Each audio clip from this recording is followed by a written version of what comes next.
Revenue Forum is a non-profit initiative started by me in 2008. We currently organize monthly webinars every first Thursday of the month. These we started recently in the wake of COVID-19. We do also half-day seminars in 10 cities in 8 countries, and we long to get started again, and whole-day events. The first one being held on the 18th of May next year, and this will be a unique event held simultaneously in Stockholm, Milan, London, and online.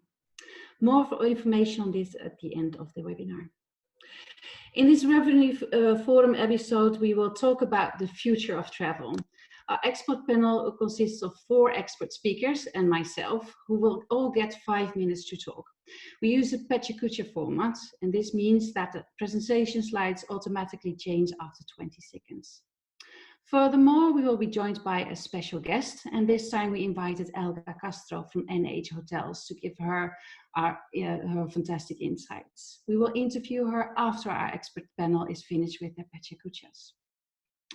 Participants to this webinar are a broad mix of listeners from all over the world, where different types of restrictions are applied. They're mainly hotels ranging from 2 to 5-star, independent or branded. We will try to make this hour as inspirational as possible for you all. So thank you for the opportunity again to share what I would like to refer to as our 360 perspective on the future of travel.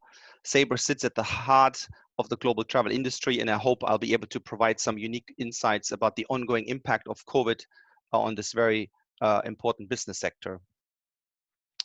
In the now world where we're living in, we're all confronted with the changes, the possibilities and opportunities, but we're all are experiencing a rough road. So although this has been true for Sabre as well, this year in particular has enabled us to accelerate our tech transformation and preparing us really well to compete and win in the new marketplace.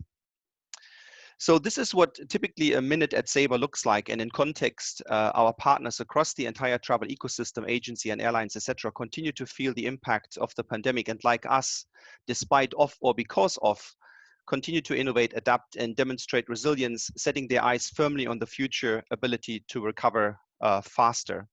So while navigating the new world, given the difficulties to draw a comparison within the past, we sort of see a couple of patterns. One is around deglobalization. Here we see sort of the domestic rebirth, if you wish. We see demand, what we call dislocation, and that's really the shift from corporate to leisure as leisure is recovering faster. And then market evolution is the digital transformation and adoption of the pace sort of that we've never seen before. All of this is enabled through a platform, highly scalable, easy to deploy and connect with, and the latter in particular drives more growth and revenue opportunities across the board. Examples for platform players would be Amazon and Google. And what all of these have in common is the unmatched capabilities to understand consumers even better.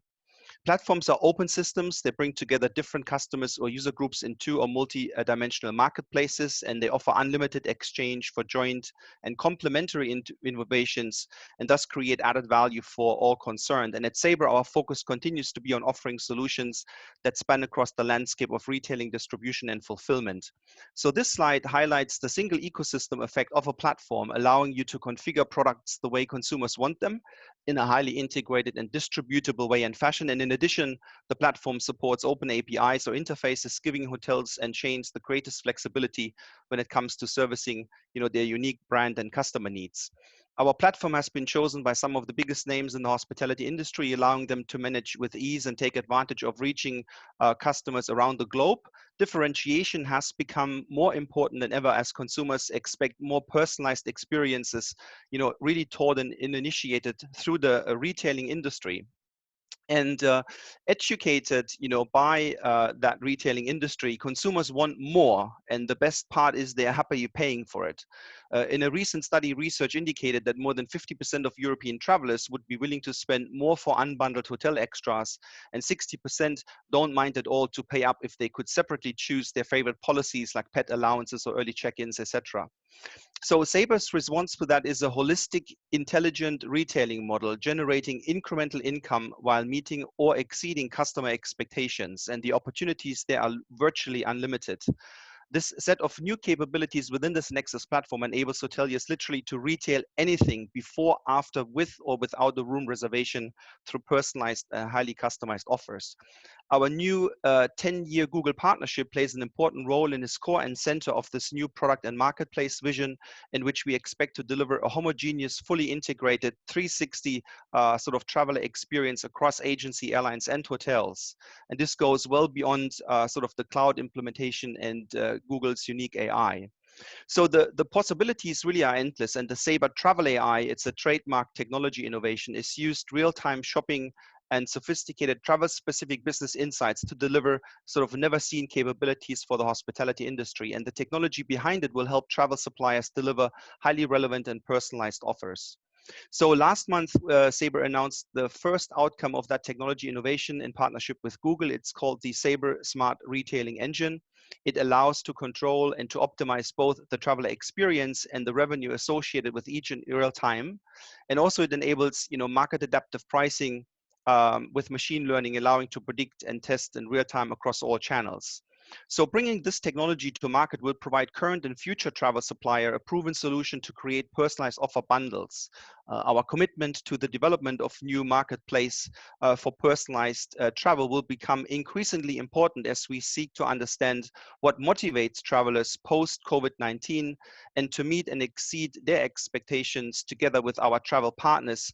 And our slogan here is really to make travel happen again. It's been a really interesting year, I would say, and we've seen incremental improvement as we went through the year, starting Q2, Q3, and we also have seen some improvement in Q4. Will be interesting how it evolves for 2021. So thank you for the opportunity.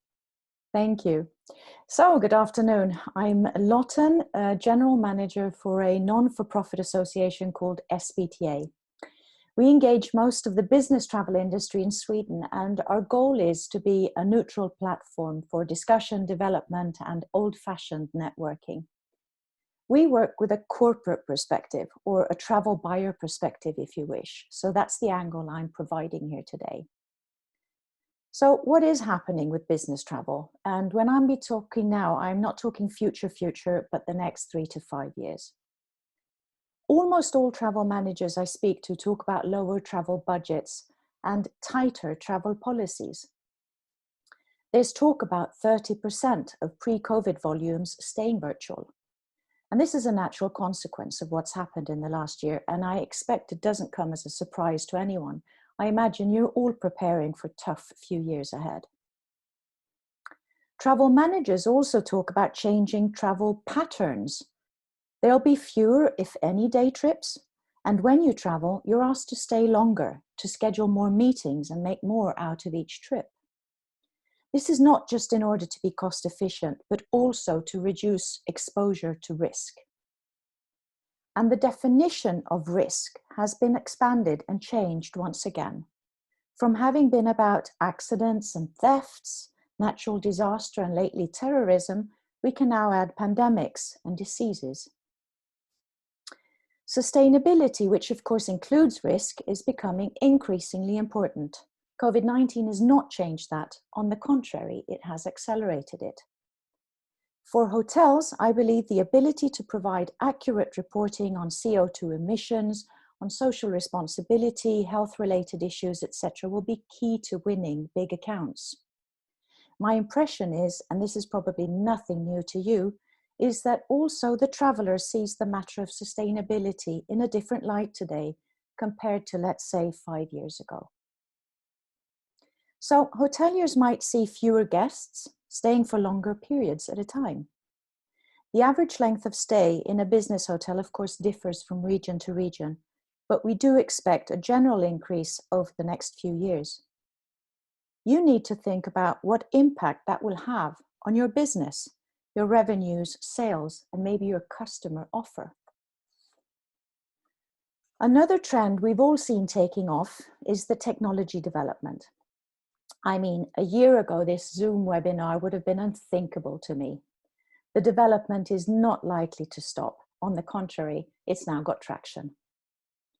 A little more than a month ago, I was in touch with some students working on a survey on digitalization in hotels. They're looking at what kind of digital tools a traveler or travel manager might find attractive, how AI can support hotels to a larger extent in the future. I suppose hoteliers are interested in digitalization. It could mean reduced costs or the possibility of attracting a younger generation of travelers. I haven't seen their thesis yet, but I do believe firmly that anyone who wants to make use of AI and new technology needs to be careful.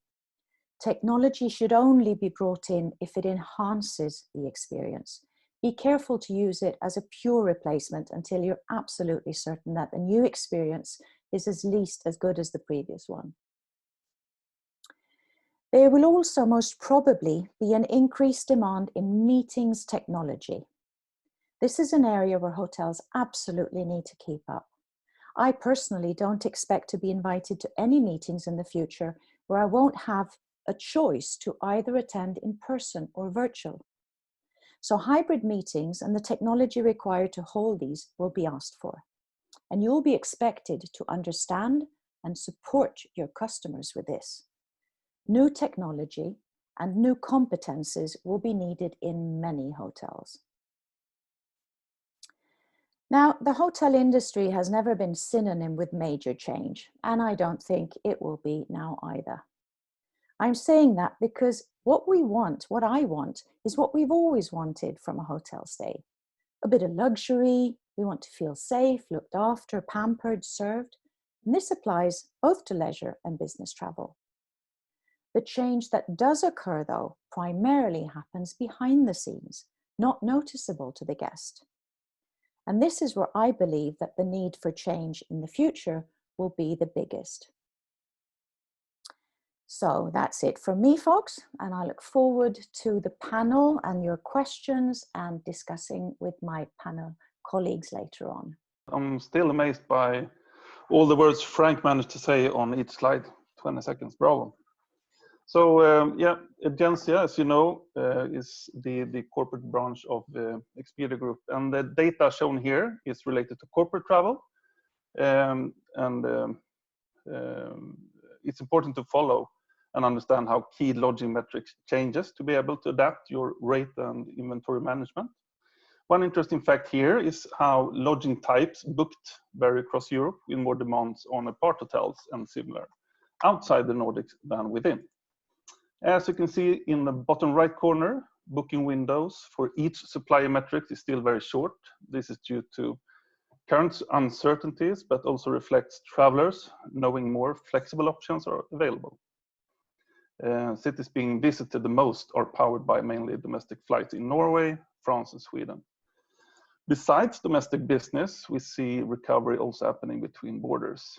In EMEA, this has been driven mainly by countries like Spain, Italy, Poland, Sweden, and France.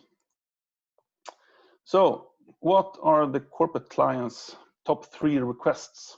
Well, number 1 is to have a clear communication on your safety procedures. Put this in as many channels as possible and make sure you are consistent. I can't stress enough about the consistency around your hygiene and safety measures. You don't want to hear from travelers that you only are doing part of what you say you'll do to ensure traveler safety.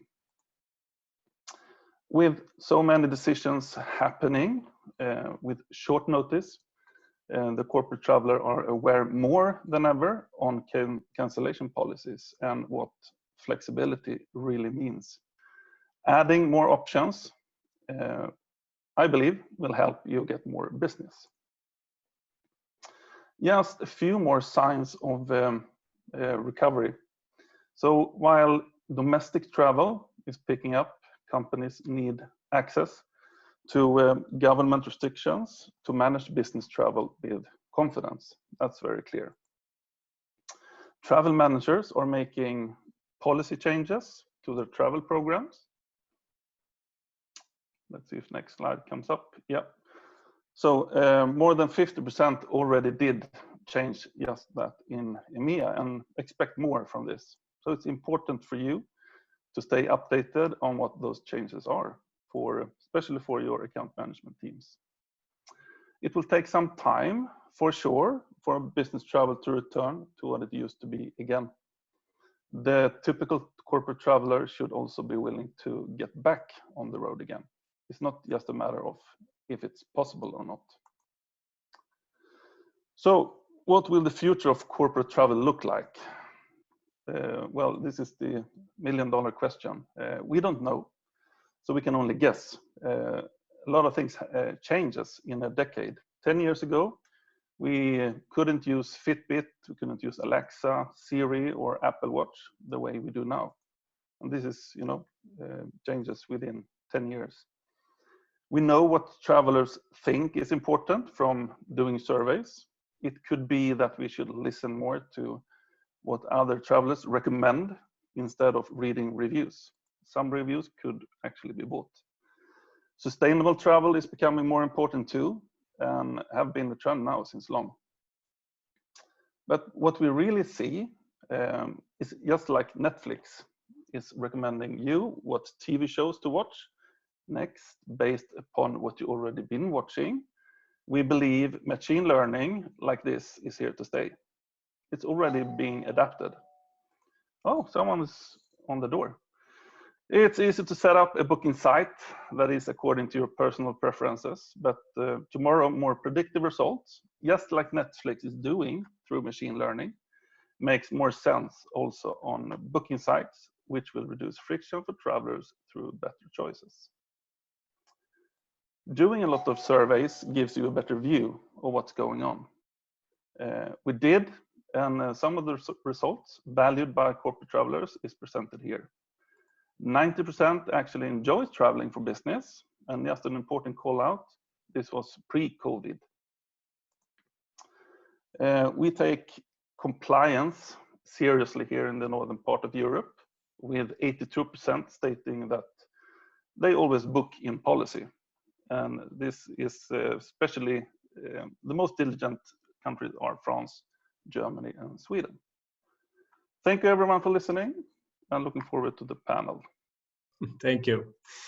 Well, as the slide mentions, the travel industry has certainly been hurt badly by the COVID-19. You are all aware of this.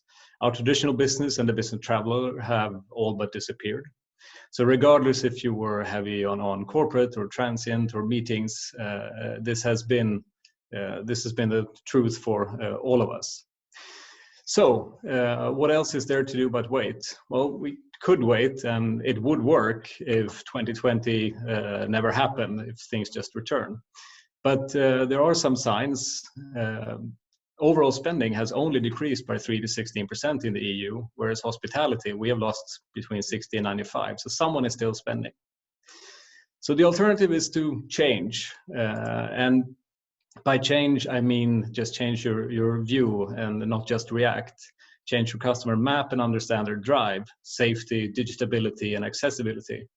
They're no longer a consequence. It will be a USP going forward. So consider changing your sales also.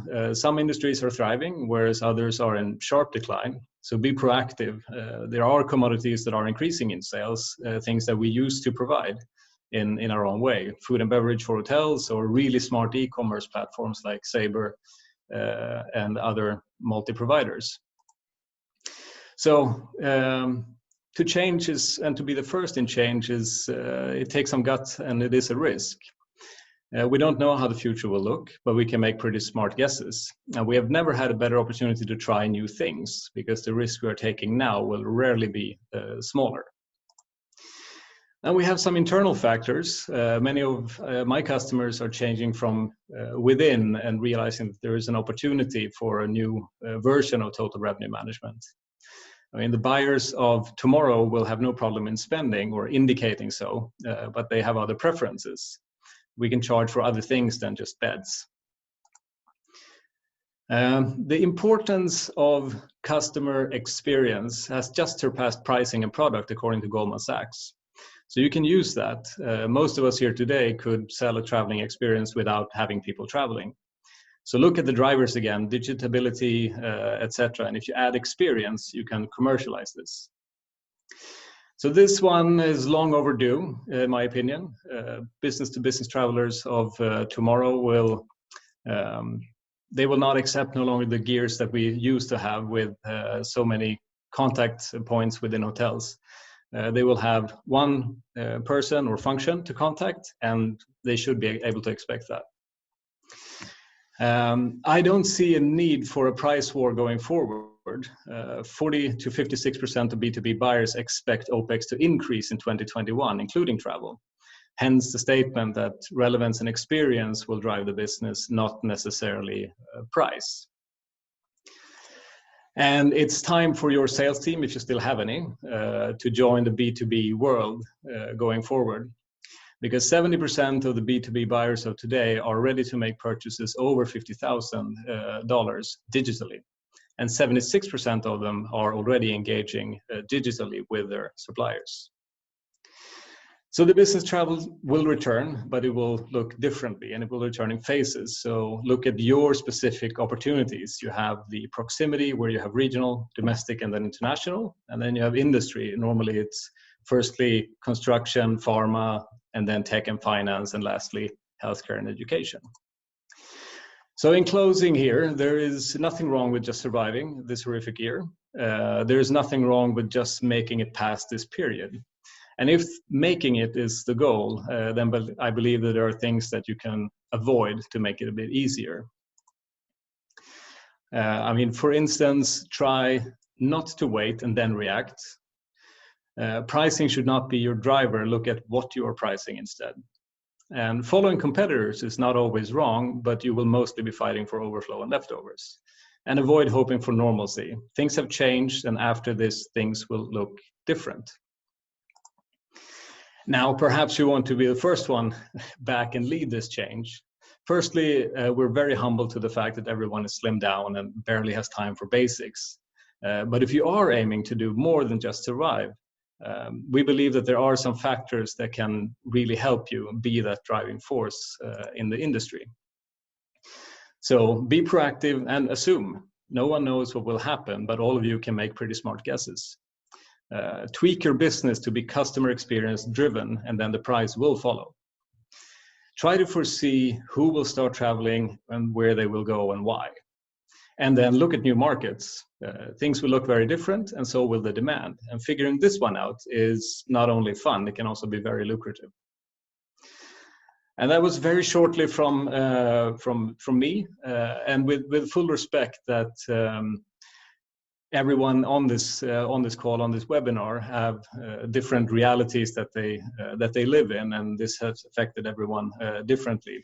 But regardless of who you are, what kind of business you drive, change has come whether we like it or not, and it's really time for this industry to change with it. I mean, Frank, for instance, is far ahead with Sabre and the digital development, and the rest of the industry has to follow suit, not necessarily behind Sabre, but develop their own digitability. So my name is Annemarie Gubanski, and I'm founder and CEO for Taktikon, offering outsourcing, mentor programs, trainings, and audits. Furthermore, we offer a revenue management system and a distribution platform. Our customers consist of different types of properties in different types of areas, and for the coming 5 minutes, I have blended research with our own experience. But according to research from Egencia earlier this year, travelers are more likely to start traveling again once they have done their first trip. This is probably also the reason why we see that travel comes back quite quickly after the release of restrictions. But travelers stay close at home. Domestic travel is likely to be the main driver for leisure even a great part of next year. But these domestic travelers are quite willing to spend some money on themselves. They have seen their lives restricted and feel they deserve a bit of luxury. But also they have saved money on the more expensive trips that they now cannot make, so they have money to spend. There's a recent study from Google that states that consumers fear catching the virus while traveling 3 times more compared to shopping in local stores. International travel is seen as more dangerous than domestic. They even believe that it is irresponsible to travel until the virus is under control. But on the other hand, Google sees that consumers rate leisure travel as the top activity they miss the most, and 31% want to increase their leisure travel once the crisis subsides. Many actually say they expect they will be able to travel within the next 12 months. Now, what does this mean, actually? Well, we fear our safety when we are in the middle of it. But as soon as we get the feeling that we can travel again, there's an eagerness to do so. But close at home and in more rural areas, we expect shorter trips to be taken, preferably by car. This actually is also the conclusion from a recent travel done by Boston Consultancy. Their research tells that across demographics, wealthy or not, people still miss the unique experience of that travel provides. But when it comes to the once-in-a-lifetime long-haul trips popular before pandemic, that takes a bit of longer time to come back. Another clear trend that Google sees is safety remains top of mind. Most travelers would be willing to fly again as early as next month if certain health and safety measures were in place.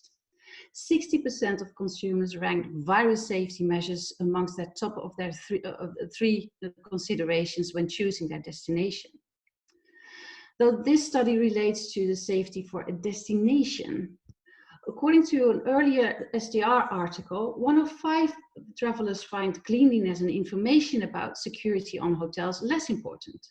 They simply assume this is in order, though the question gets more important once the reservation has been made, and a pre-arrival notice stating your safety policy might be a good idea.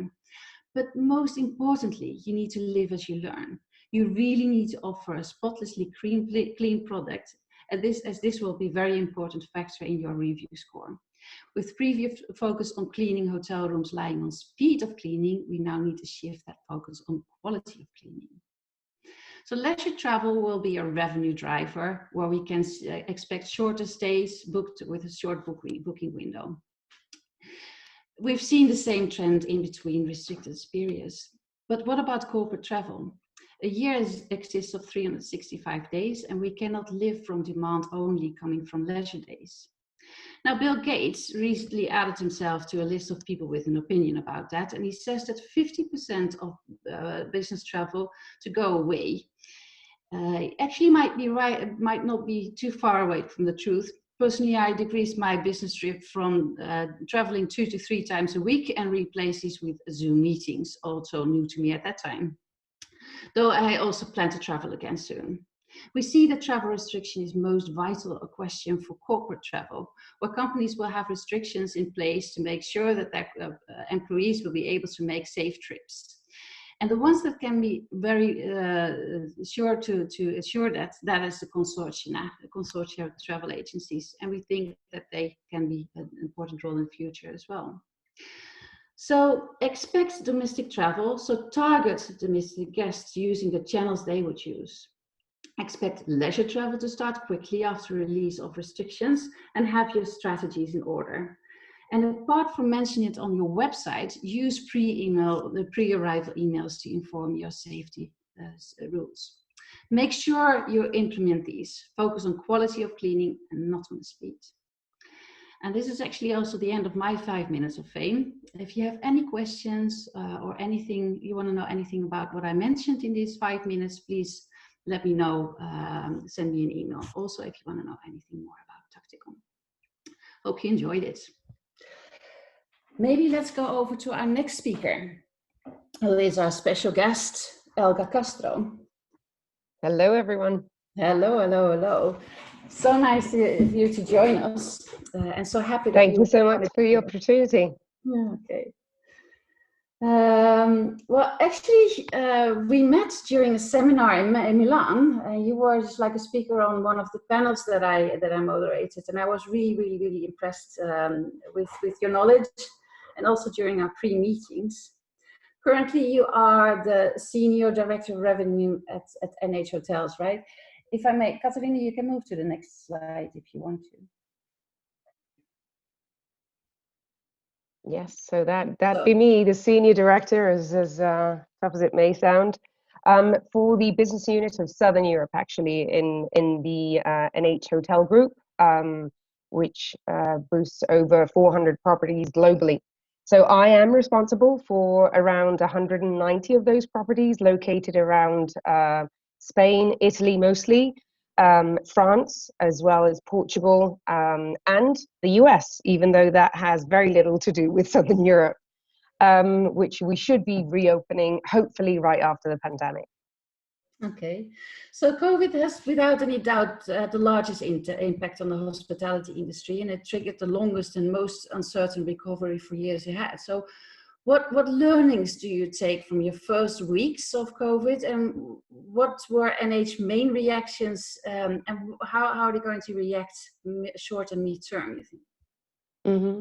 Well, I remember right at the beginning of the pandemic reading a very exact definition of the situation. I think every hotelier and every company was in the tourism industry at the time, and it was triage in business, meaning it wasn't the medical mass casualty scenario, but it definitely, meant for us the need for a quick reaction, a quick adoption in drastic changes that could help us survive the financial carnage.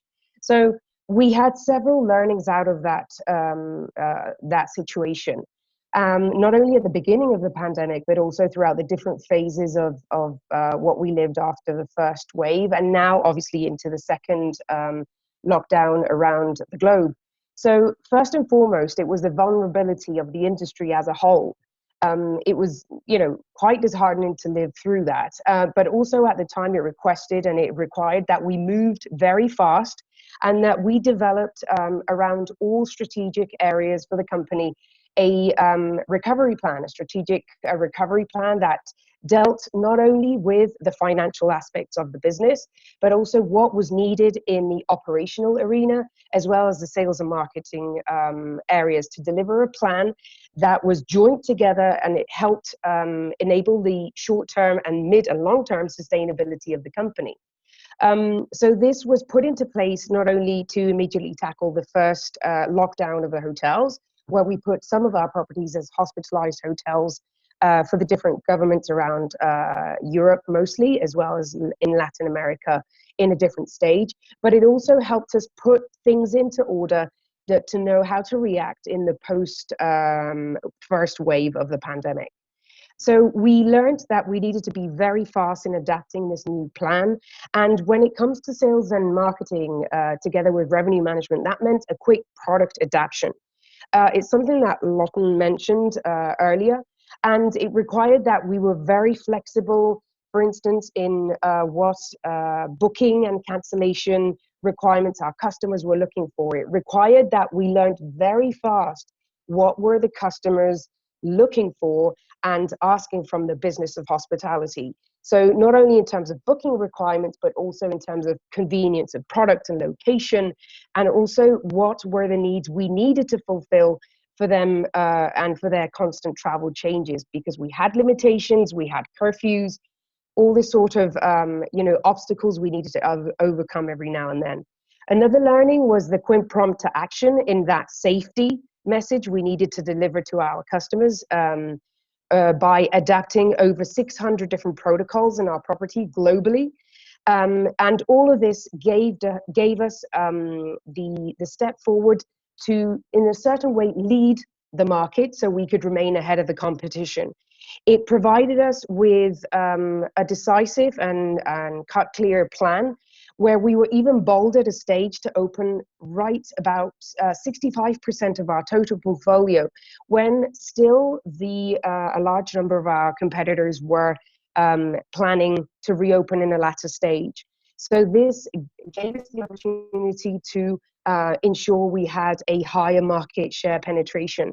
We also had learnings in the revenue management arena, not only in terms of product adaptation and price flexibility and different types of products that our customers were looking for, but also how to put those onto the correct channels and optimize by channel.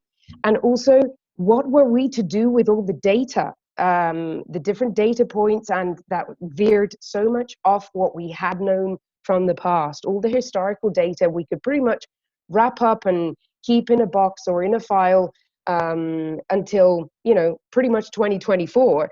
And this gave us a new set of data points and also something new to do with our revenue management systems. Those of us that do have a revenue management system kind of needed a bit of a more human interface in order to teach the system again and have it learn faster from what was happening, by adapting all these data points into our forecasting exercises as well as our pricing strategies. Okay, so which would you say the biggest challenges would be for revenue management then in a crisis like this? It's pretty much summed up of what we see in that little toddler at the beginning of the staircase. That's pretty much my 4-year-old. Every time I try to get him to get up the stairs instead of using a lift. Nowadays, it's so important. But yeah, there were many, many challenges. Of course, I talked about 600 different operational standards being adapted in our hotels.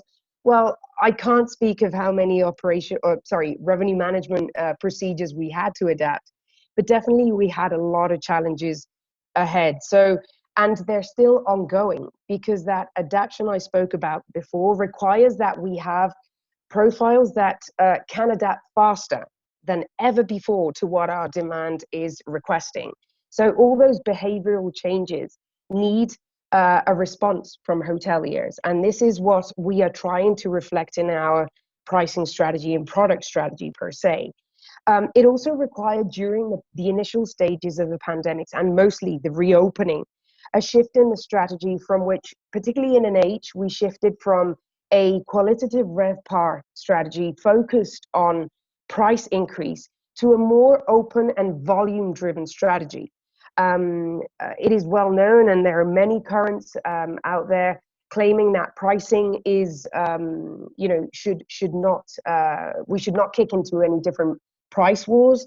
But it is true that when cash is king for a company and the financial health state of a company is at stake, then your strategy in terms of sales can also reflect the need to drive the volumes, and particularly when your competitor set is challenging in the sense that some of the hotels are not open, or they are focused at a different revenue stream.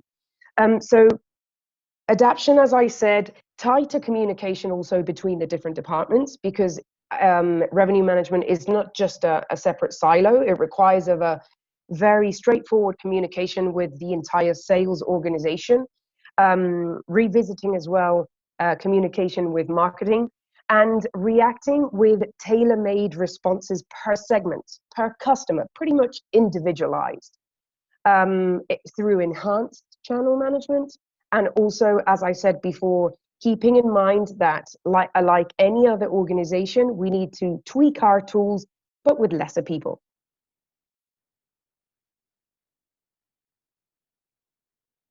Sorry. After 9 months of COVID challenge, now finally comes the news, there's going to be some vaccines soon. What do you think is going to happen with corporates and leisure travel in the near future? Well, that's a good question. To Jonathan's question to Alexa or Siri, I actually did make that question a few minutes ago, and Alexa's literal response was, "Sorry, I couldn't find the answer to your question." Now, I think this is pretty much where everybody stands at the moment. I think we are living the highest levels of uncertainty than ever before. And particularly because this pandemic, when I think at least some of the governments were under the impression that it was pretty much done and dealt with by summer, it continues to heavily hit the sector. So it is difficult, very difficult to predict when things will go back to what will become a new normal. But we need to understand as well that we've lived a different recovery in the sense of where is the demand coming from? What are the feeder markets? And also we need to understand that the recovery in that sense is going to be phased as well. So when will we see, you were talking about it a few minutes before, when will we see a stronger domestic demand? When will they feel safe enough to travel, not only from the leisure perspective, but also from the corporate standpoint as well? And timidly, when will the international travelers come back? we are heavily reliant on flights. When will the flights resume from long haul distances? That will started, and that would kick started the other segments like the tour operators or even the crew business. So I think we continuously need to readapt our strategy in order to be prepared for when this will happen. And it will happen on a gradual phase. We will see, we actually have seen already some timid pickup starting for summer next year, because I think with the vaccine, everybody got a bit overexcited. But honestly speaking, from our perspective right now, that gradual international demand and the ability to slowly return to peak figures, I honestly think will not be happening until 2024. My God, when it started, when it first started, we said at the office like, okay, May, and then it's going to be done. I think it's going to be May, but then next year. But you say May 2024, then. Indeed, indeed. Yeah. Thank you so much. Maybe let's see. My pleasure. Sorry. My pleasure. Maybe let's see if we can invite the other speakers in and have some questions. We received a few questions on the question and answers. Catherine, if you would like to move to the next slide. One of the questions was, based on what indicators do you think that night lodging would be extended compared to now? And I think this is a typical question for Lotten, right? Yeah, I said that the average length of the stay for business travel would probably be expanded. And I get that from my travel buyers, who are saying that they have in their policies now stopped all overday travel, and that they are expecting everyone to spend a few days at each destination, so travel less. And the reason for that is not just, as I said in my presentation, to save money, but also because you are then less exposed to risk. There are a few touch points where you can catch a disease so that's why they're in their policies, they're adjusting for that. I thought it was an interesting point. I didn't think of that. Yeah, thank you. There's also a question to Elga specifically. Meeting and event business, traditionally very strong revenue providers with F&B per guests, room rental, etc. What do you see the biggest challenge within this segment in the future? Well, I think the tag hybrid meetings popped up at a certain point during the conversation. For us, it's challenging the status quo of what the intrinsic service is at a hotel level, meaning meeting and congresses is definitely a very large revenue stream for a hotel company like NH. And definitely it has required, as part of that strategic plan I was mentioning, to redesign and rethink not only from the safety protocols that were required, but also into the future. What would our customers be demanding? And hence we have come up with an excellent solution, actually named hybrid meetings, by which we are able to offer a mixture of presence meetings together at one of our hotels, together with sophisticated technology support with online meetings, enabling customers to attend any sort of congresses or events that are designed to fit their needs. So again, it's about adapting not only your meeting facilities per se, but also your F&B solutions, and by which we have incorporated in our hybrid meetings value proposition an interesting food and beverage alternative as well.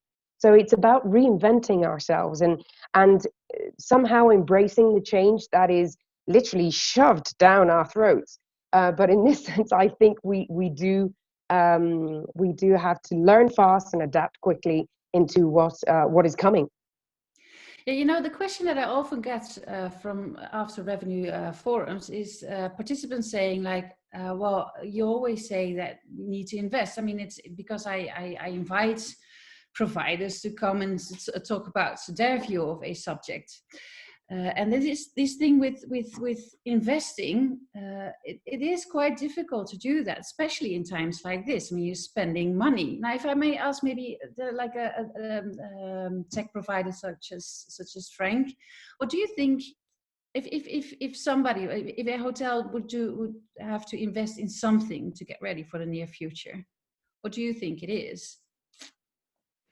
Yes, well, good question. I think firstly the landscape of hospitality technology has fundamentally changed from in the old days having required big upfront cost, heavy technology equipment and IT equipment to get started. And today, in the new world of internet and software as a service, upfront costs are relatively small, and both parties, supplier and of course vendor, only make money really if transactions occur and if we can help to distribute product inventory through a far-reaching consumer base.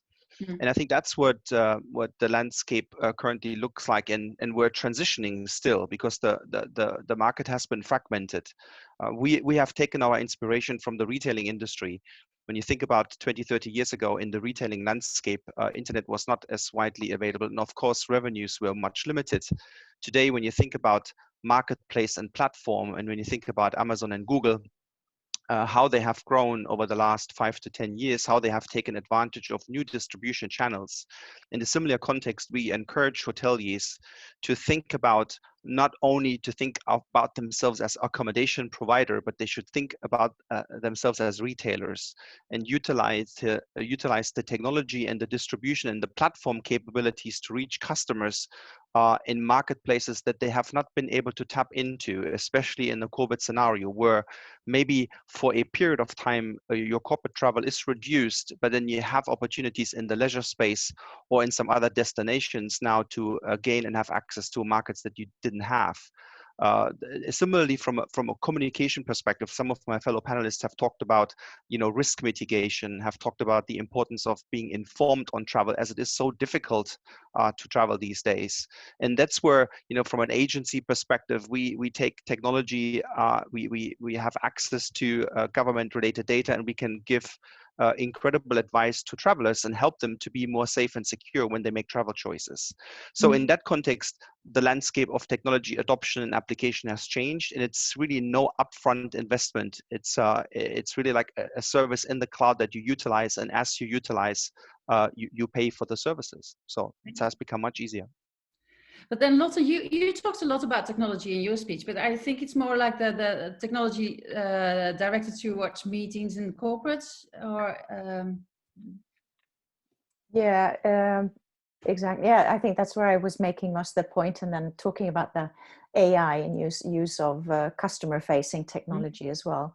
But yes, I think, and I know Elga was mentioning this as well, it will be really important to be able to meet the demand from customers to hold these meetings that will take place, because they won't be purely physical in the future. And I don't think they'll go back to ever being purely physical. We're always going to, as I said, I'll always expect the option in the future to attend one way or the other. And I think a lot of people will be looking at that. There's a great advantage to it, because you can have people from far away who normally wouldn't be attending. So for instance, today, the Revenue Forum, we have people from other continents who are attending, which we wouldn't have had if it had been a physical event.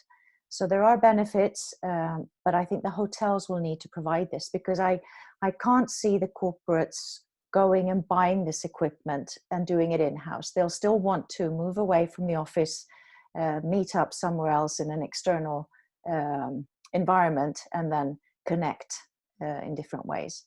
So I think this is an opportunity. Yeah. I would like to add on the digital landscape, like both Frank and Lotten were into. I think from a hotel perspective, I think you now have three factors that are playing in. You have one, digitalization or technical development / investment that will drive your sales, your exposure to the market, and your ability to pick up business. So there you have the sort of the revenue part of it. Then you have traditionally also the part of pure operations. You will have to look at how you digitalize some of your operations, or at least your overview of it too, and that's a cost perspective aspect. But you do have a new one, more or less, that is a little bit in the middle in terms of your need to invest, and that will be the transparency towards the customer. All of our customers today, they are relatively spoiled, and they should be, with full digital transparency and information being available at their fingertips in terms of, for instance, what are your safety measures, what are your hygienic sort of procedures in the hotel, what's your CSR work. You can't just paste a panda on your homepage anymore. You have to be genuine, and you have to be able to be transparent about it, and I think that will be tremendously important. So I think you have three legs to stand on in terms of your investment in the new world of digitalization for hospitality. Thank you so much. We're almost at the end of our time. I actually had, there's one question in the Q&A, and I had one question also to panelists. There is a question that's being asked quite a lot, and that is the consortia packages, or the, well, the special price packages you can say you can have with the main travel agencies. Hotels are wondering, should we write up to it? Is there going to be a need for it also next year? What is your opinion? What can we advise? I'll start. I'm happy to take. Or Lotte, would you like to go first? Yeah, I'll just start by saying I don't want to give anyone advice, because I don't want to be called afterwards saying this was wrong. But I do hear from travel buyers, they are questioning more and more the whole process of the corporate hotel programs.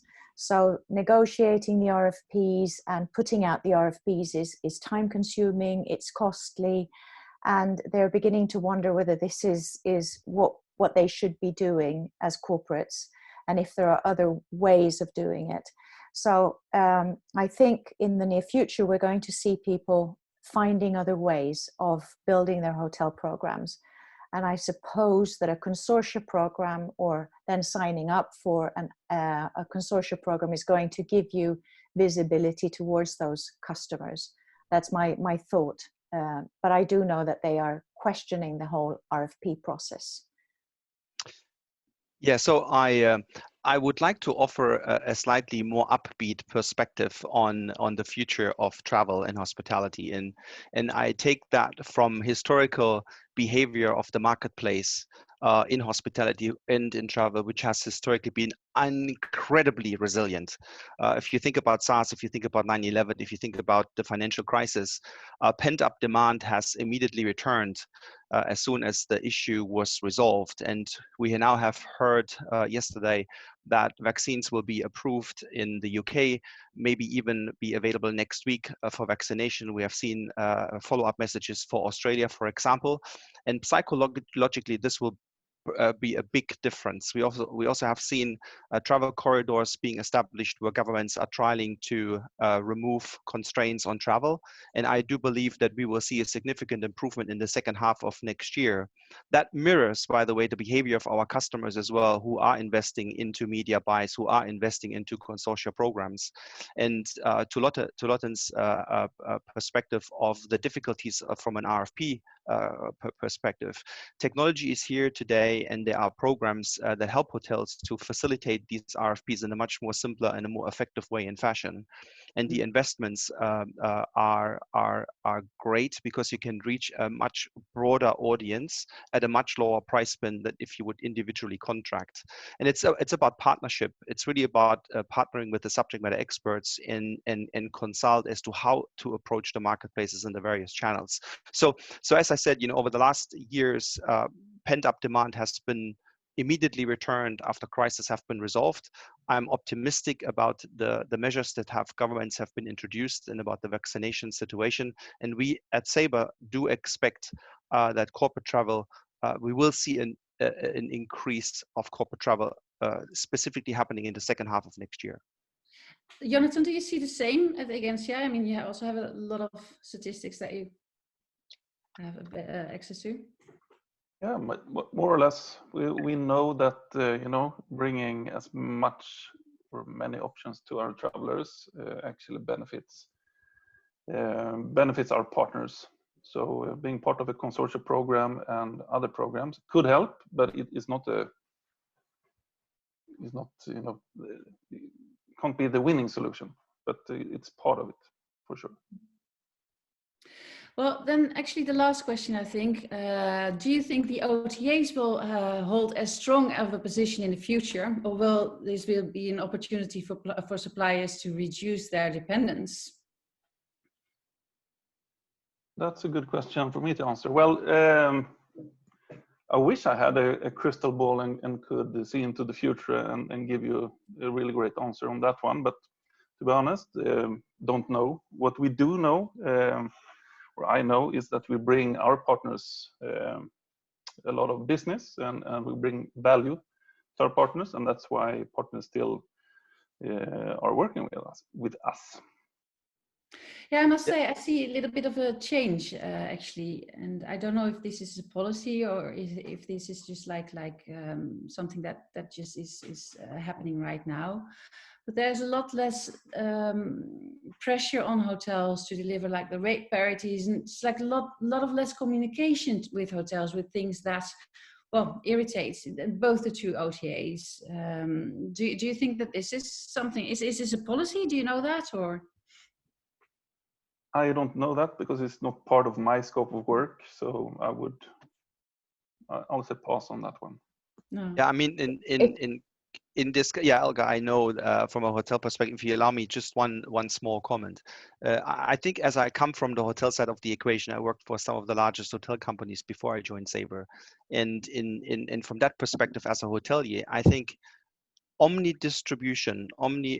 channel distribution is the business model that hotels need to adopt, and hotels should look at omni-channel distribution through the eyes and through the means of technology to enable a much broader and faster reach. Speed to market, we heard from Elga earlier, is incredibly important. We have to adapt much faster to a changing landscape in the marketplace. And in the old days, we've done this manually through spreadsheets, and in the new world, we can do this in a very different way and fashion. So I think it's a strategy to determine which channels you will play with and in. OTA is part of it, consortia is part of it, GDS is part of it, a booking engine is part of it, a call center is part of it.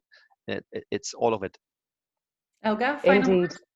Indeed, nothing to add to that, but just underline the omni-channel strategy as it's been part of our roadmap for the past 7 years that I've been in the company, but also understanding what is the value of each of our partners and challenging them as well, because at the end of the day, this quick adaptation that we are handling from the hotelier's perspective is also coming from the channels with regards to what the customers are looking for. So it's not just the hoteliers that need to adapt. The channels where our customers come from also need to embrace that change. We've seen some of the dependency on certain channels shift. We've also seen on certain points an increase in direct bookings, but mainly because our customers were looking for specific information on our safety, health and safety measures and protocols. But once the information is transparent and price is also competitive in whatever channel the customers are trying to book through, I think things won't shift dramatically in that sense. Yeah, I think I want to compliment Elga's position on the difference between indirect and direct distribution. From a direct distribution perspective, I think hoteliers have an unbelievable opportunity to provide products at a level of personalization that cannot happen through third-party channels. And that's where there is a massive opportunity to sort of regain the trust and provide a level of service that cannot be experienced somewhere else. Indeed. With that said, thank you so much for your panel. I have a few final words. We are a little bit over time. Trine, if you want to move to the next. So the next webinar is not on the first Thursday of the month, but this is an exception. It's going to be held on the 14th of January.